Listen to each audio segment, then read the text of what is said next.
আসসালামু আলাইকুম। আজকে আমরা বানাবো মুলার বড়া। মুলাগুলো ফালা করে নিলাম। এতে দিয়ে দিব 1 কাপ চালের গুঁড়া, কাঁচামরিচ কুচি, রসুন কুচি, পেঁয়াজ পাতা কুচি আর একটা পেঁয়াজ কুচি, 1 চামচ হলুদের গুঁড়া, 1 চামচ ধনিয়া গুঁড়া আর পরিমাণ মতো লবণ। তারপর আদা ও জিরা বাটা আর জিরার গুঁড়া দিয়ে ভালোভাবে নেড়েচেড়ে মিক্সড করে নিব। আমি এখানে সুজি এড করেছিলাম, বাট এটা ভিডিও করতে ভুলে গেছি। অল্প সুজি দিলে এই পিঠাটা খেতে দারুণ লাগে। শুধু এখানে না, সব ধরনের মশলা পিঠায় সুজি এড করতে পারবেন। তেলে ভেজে নিলাম পিঠাগুলো।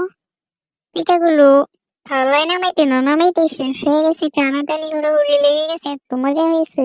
অনেকে আছে মূলা খেতে পছন্দ করে না, গন্ধ লাগে বলে, বাট যারা পছন্দ করে না তারা এই রেসিপিটা একবার হলে ট্রাই করবেন, এরপর মূলার ফ্যান হয়ে যাবেন। তরকারি না খেলেও বড়া অবশ্যই আপনারা পছন্দ করবেন ইনশাআল্লাহ। রেসিপিটা কেমন লাগলো?